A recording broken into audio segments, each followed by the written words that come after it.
तू अभी भी जीवित है? हाँ पिताश्री, भगवान विष्णु की कृपा से मैं बच गया।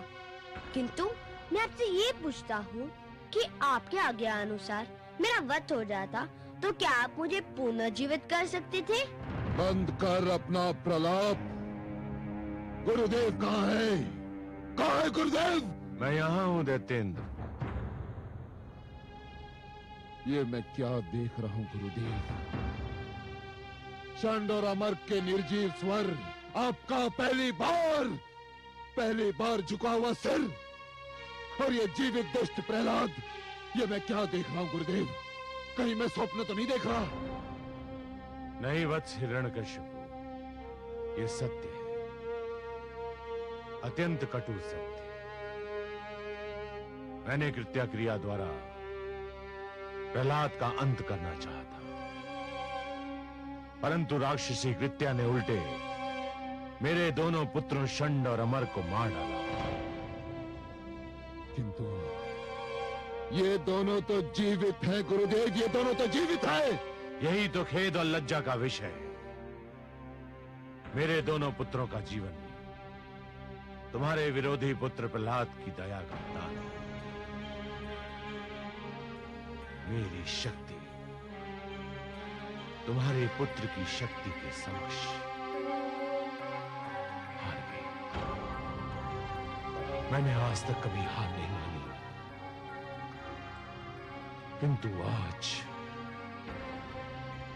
आज मैं अपनी हार स्वीकार करता हूं। नहीं, नहीं गुरुदेव, नहीं।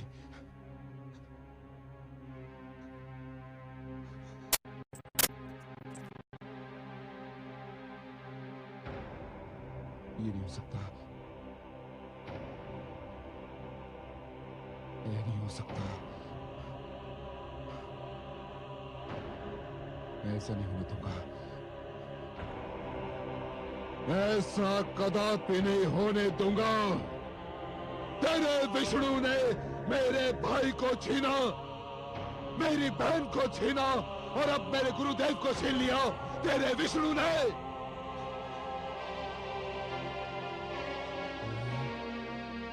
अब तक केवल इसलिए बचता रहा क्योंकि मैंने तेरे वध का कार्यभार दूसरों को सौंपा,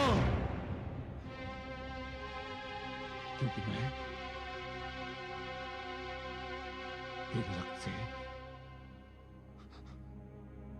अपने हाथ नहीं रंगना चाहता था, किंतु अब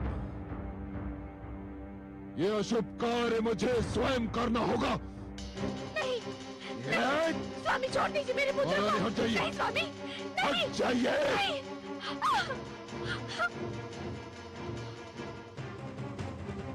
अब कोई नहीं आ सकता तेरे बीच। अब ये संसार देखेगा कि एक पिता अपने पुत्र का वध कैसे करता है।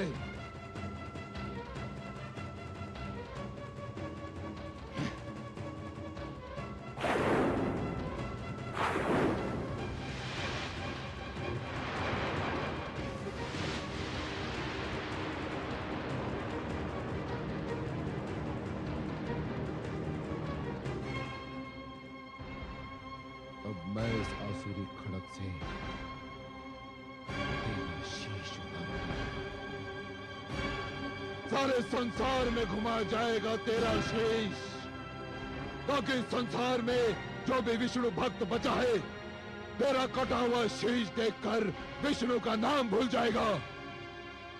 मैं यहाँ बैठे सबको चेतावनी देता हूँ कि कोई मेरे और इस दुष्ट के बीच आने का साहस न करे। हे आदरणीय पिताश्री, मेरे और आपके बीच तो कोई बहुत पहले से आरंभी से उपस्थित है। कौन है वो? मेरे श्री विष्णु भगवान। नहीं प्रहलाद, कहाँ है वो? मुझे क्यों नहीं दिखाई देता? आप अपने मन से झूठा अहंकार हटा दीजिए, वे आपको भी दिखाई दे जाएंगे। झूठ बोलता है तू, झूठ बोलता है। तेरे विष्णु में इतना साहस नहीं कि वो मेरे भगवान हिरण्यकशिपु के समीप आ सके। समीप नहीं पिताश्री, वे तो आपके भीतर भी है, बस आप देखने का प्रयत्न नहीं करते। तू रोक ले अपनी जीभ, रोक ले, अन्यथा सबसे पहले मैं तेरी जीभ काट कर फेंक दूंगा, जिस पर तू बार बार मेरे भ्राता श्री और बहन के हत्यारे का नाम ले रहा है। आप जीभ काट देंगे तो मैं मन ही मन उनका नाम लूंगा। मेरे विष्णु के लिए स्मरण ही पर्याप्त है। वे हर मन में है, कण कण में है। अच्छा, तो तेरा विष्णु तेरे मन में है, हर कण में है।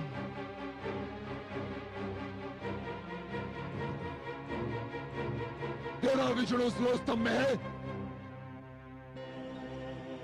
हाँ पिताश्री, मेरा विष्णु इस लोह स्तंभ में भी है। सैनिकों, इस लोह स्तंभ को अग्नि से तपाओ, इसे अंगारे की भांति लाल बनाओ।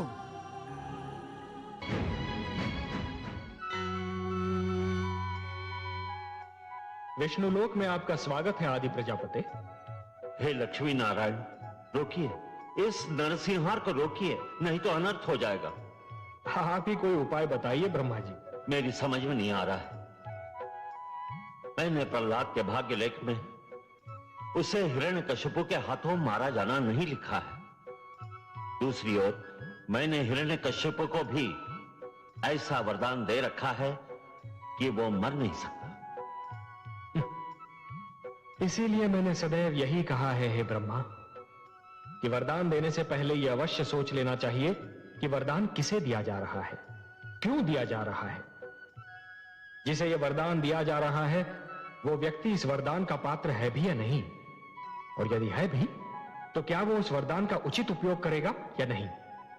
वो उस वरदान को आत्म सुख का उपहार मानेगा या दूसरों को दुख देने का शस्त्र। हे ब्रह्मा, जिस प्रकार शिशु के हाथ में खड्ग थमा देना अनदेखे संकट को निमंत्रण देना है, उसी प्रकार एक दुष्चरित्र व्यक्ति को वरदान दे देना अपने लिए और सृष्टि के लिए घातक घटनाओं को निमंत्रण देना है।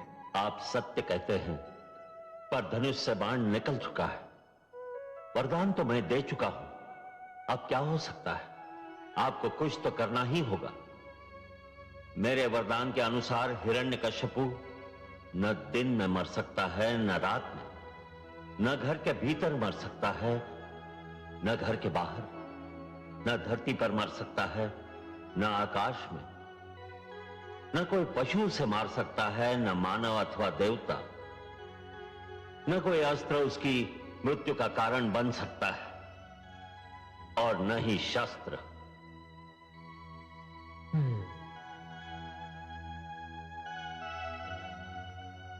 बहुत जटिल समस्या है ब्रह्मा जी।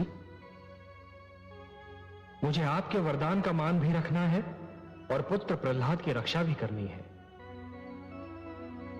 आप सत्य कह रहे हैं, मुझे कुछ तो करना ही होगा।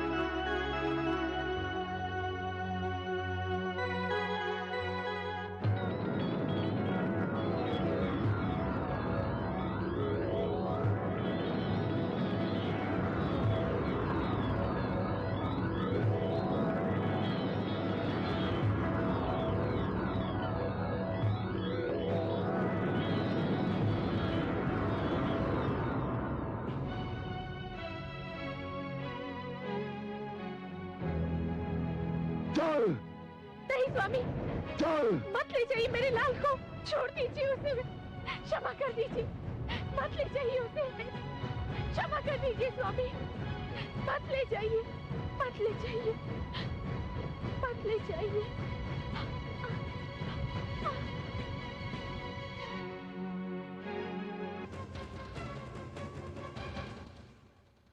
हाँ पुत्र, क्या कहा था तुमने?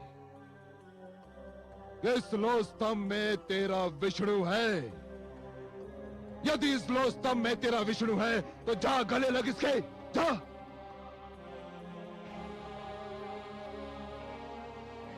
आगे बढ़ दुष्ट, अपने विष्णु का आलिंगन कर, जा।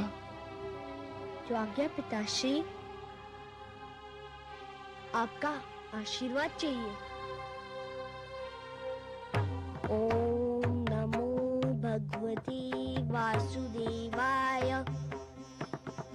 ओम नमो, ओम नमो।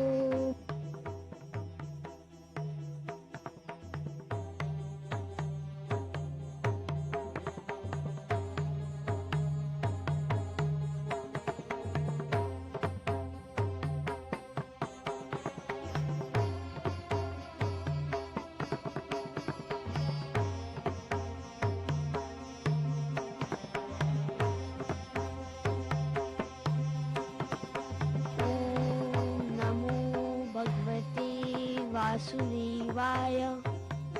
ओम नमो भगवते वासुदेवाय।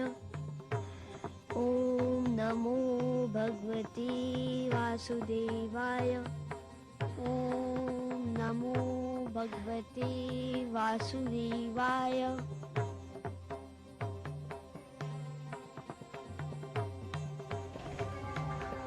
मैं अपने विष्णु के गले लग गया पिताश्री। धूर्त कपटी, अवश्य तेरे पास मायावी शक्तियां हैं जिसकी सहायता से तूने इस लो स्तंभ को ठंडा कर दिया। सैनिकों, बांध दो इसे इसी खंबे से। आज मैं इसके प्राण लेकर ही दम लूंगा। बांध दो इसे।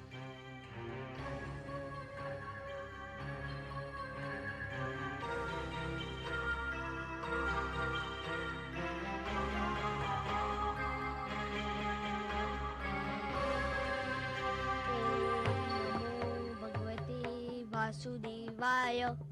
ओम नमो भगवते वासुदेवाय। ओम नमो भगवते वासुदेवाय। ओम नमो भगवते वासुदेवाय।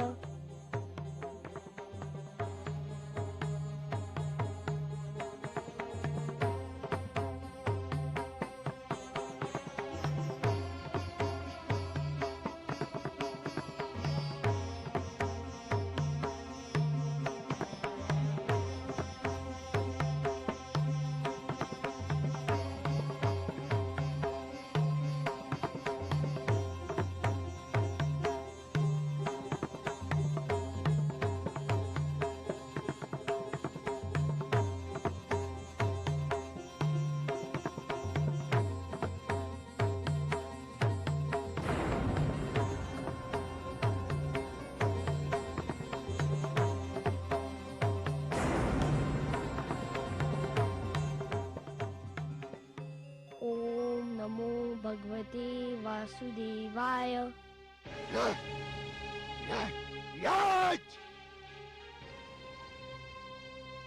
अब तुझे कोई नहीं बचा सकता, तेरा विष्णु भी नहीं। हाँ,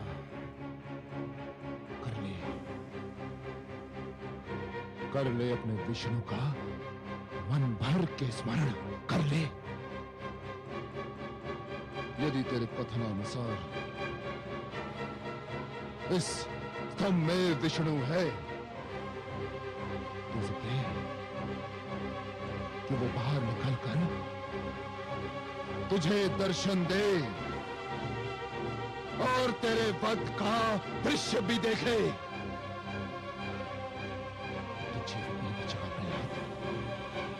अब तू जीवित नहीं बचेगा।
छोड़ दे मुझे, छोड़ दे।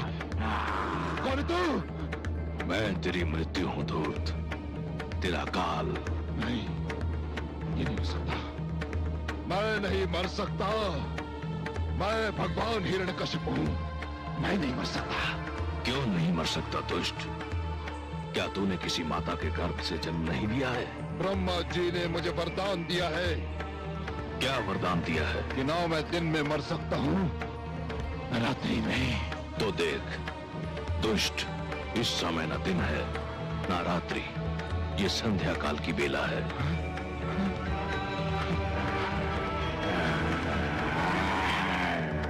न मैं घर के भीतर मर सकता हूँ, न घर के बाहर। तू न घर के भीतर है न घर के बाहर, तू इस समय चौखट पर है।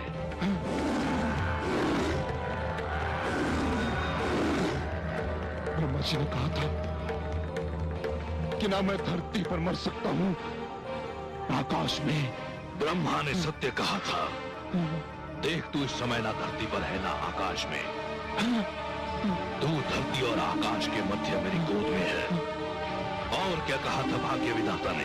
उन्होंने कहा था कि ना मुझे पशु मार सकता है न मानव।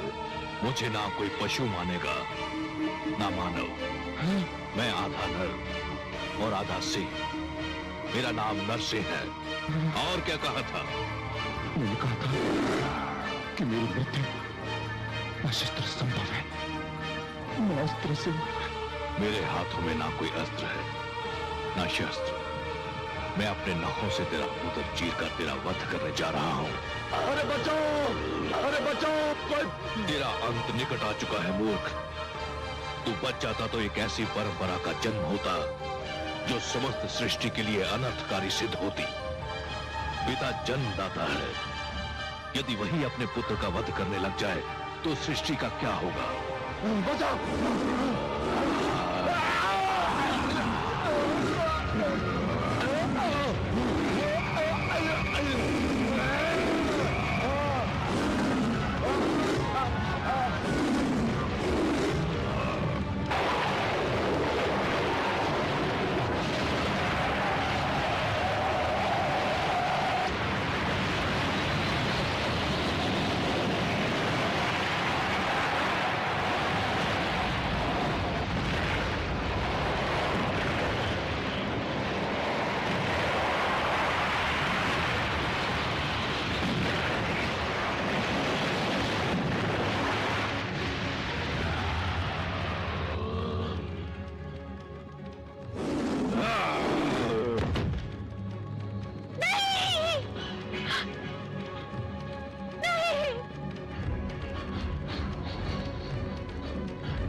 महापापी, अधर्मी, तूने मेरे भक्तों, संतों, महात्माओं और सत्य के पथ के पथिकों का जीवन संकट में डाल दिया था। मेरी ही इच्छा से प्रहलाद जैसे भक्त का जन्म असुरकुल में हुआ, ताकि तेरे अभिमान को तेरा ही रक्त ललकारे और संसार को यह ज्ञान भी हो कि असुरों में भी महापुरुषों का जन्म संभव है। हे नराधम, तूने ब्रह्मा से छल द्वारा एक वरदान क्या मांग लिया? तूने वास्तव में यह समझ लिया कि तुझे मृत्यु से मुक्ति मिल गई। मूर्ख, परमेश्वर के अतिरिक्त जन्म और मृत्यु के चक्र से कोई मुक्त नहीं है। तेरे मन में यह भ्रम समा गया कि तू श्रेष्ठ है, तू सर्वशक्तिमान है। हे दुर्बुद्धि, हे दुर्मते, केवल ईश्वर श्रेष्ठ है। ईश्वर, केवल ईश्वर सर्वशक्तिमान है, केवल ईश्वर सर्वशक्तिमान है।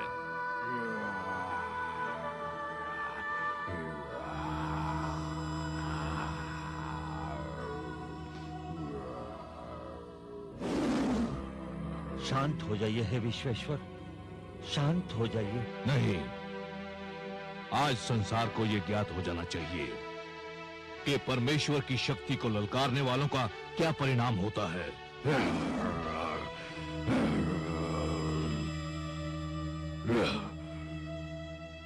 हे जनार्दन, हे लक्ष्मीपति, दुष्ट हिरण्यकश्यप अपने परिणाम को पहुंच गया है। अब अपना क्रोध रोक लीजिए। नहीं, अभिमानियों को यह ज्ञात हो जाना चाहिए कि उनका अभिमानी सिर किस प्रकार पैरों तले रौंदा जाता है।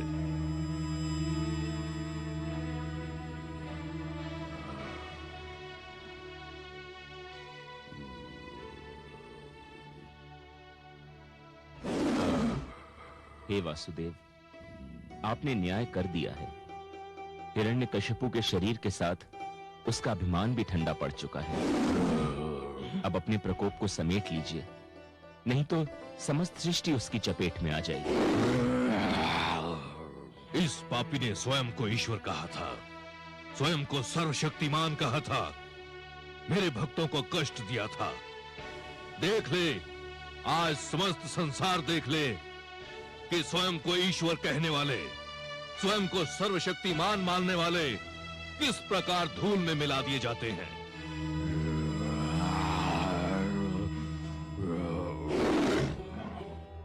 हे दया निधान, हे कृपा सागर, हे करुणा सिंधु, मैं जानती हूँ जब मानवता पे कोई संकट आता है, जब कोई आपके भक्तों को सताता है, तब आपके मन में क्रोध का ज्वार उमड़ता है। परंतु हे सर्वेश्वर, आपके भक्तों के शत्रु को आपने अपने हाथों से मारा है। अब तो आप शांत हो जाइए। कैसे शांत हो जाऊं? अधर्म को कैसे सहन कर लूं? अधर्म मेरे समक्ष मृत पड़ा है और अधर्म को तो मैं मृतक रूप में भी नहीं देख सकता।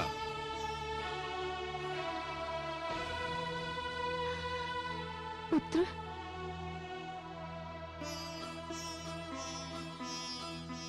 पुत्र, इनके क्रोध का कारण है तुम्हारा कष्ट। केवल तुम ही इनके क्रोध को शांत करा सकते हो। यदि इनका क्रोध शांत नहीं हुआ तो प्रलय आ जाएगी, सारी सृष्टि संकट में पड़ जाएगी। आओ पुत्र। ओम नमो भगवते वासुदेवाय। हे मेरे वासुदेव, मेरे विष्णु, मेरे मन में जन्मी से आपकी जो छवि बसी है वह बड़ी सुंदर, बड़ी कोमल, बड़ी मनमोहक है। मैंने हर पल उसी छवि को पूजा है। हे जगदीश्वर, मुझे आपके इस विकराल रूप से डर लग रहा है। मैं जानता हूँ आपके क्रोध का कारण है मुझे दी जाने वाली यातनाएं, मुझे पहुँचाया जाने वाला कष्ट। उन यातनाओं और कष्ट का आपकी कृपा से अंत हो चुका है। हे वासुदेव, विश्वास कीजिए, मैंने आपसे अपने भाई अल्लाद और गुरुजन शंडर अमर के जीवन की भिक्षा अवश्य मांगी थी, परंतु पिताश्री के जीवन की भिक्षा कदापि नहीं मांगूंगा। वे आपके बैरी थे, आपने न्याय कर दिया। अब आप शांत हो जाइए और मुझे अपना वह मधुर रूप दिखा दीजिए जो मेरे मन में बसा हुआ है।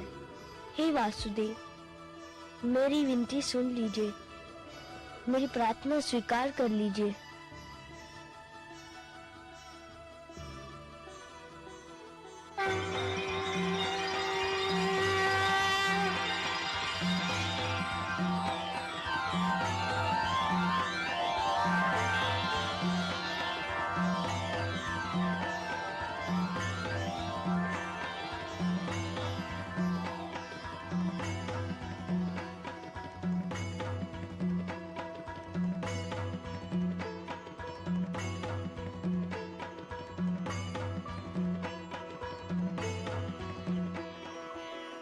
तुम धन्य हो पुत्र, तुम धन्य हो। तुमने असुरों के बीच भक्ति की सुगंध फैलाई। तुमने दानवता के अंधकार में सत्य का दीप जलाया। तुमने असभ्यता की इस कीचड़ में सभ्यता का कमल खिलाया। तुमने इतनी छोटी आयु में मेरी राह में इतने सारे कष्ट सहे, परंतु अपने धैर्य का साथ नहीं छोड़ा। तुमने सबको यह दिखा दिया कि एक गुरु कैसा हो, शिष्य कैसा हो, शिक्षा कैसी हो।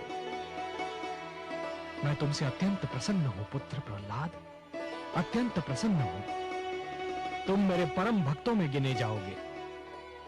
जब तक ये समस्त संसार रहेगा, कोई भी तुम्हारा नाम कदापि नहीं भूल पाएगा।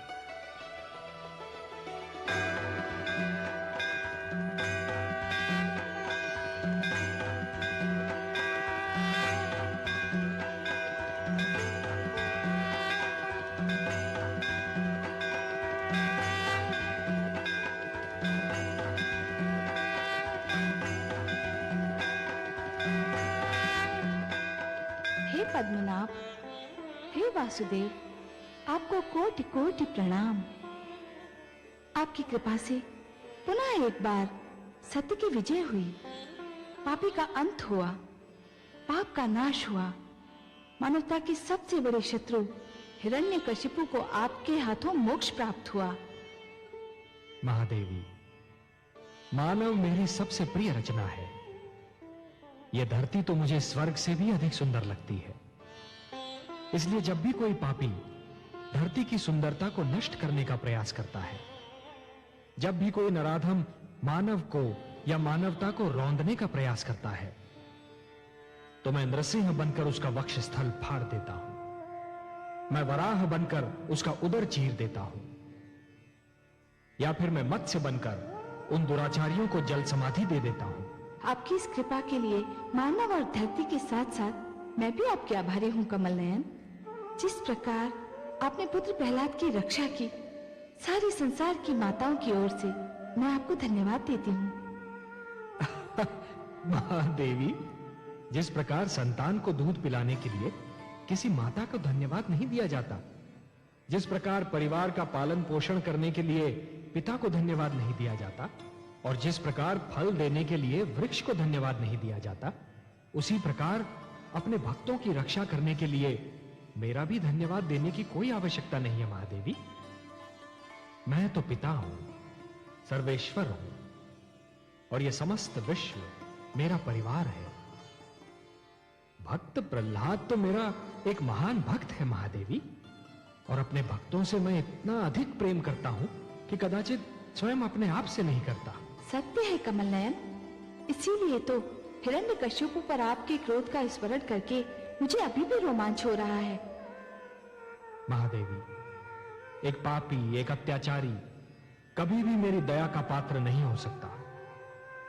हिरण्यकशिपु के पापों का घड़ा मेरे भक्तों से रक्त से भर रहा था। कोई भी दिन ऐसा नहीं था जिस दिन उसने मेरे भक्तों की हत्या न की हो।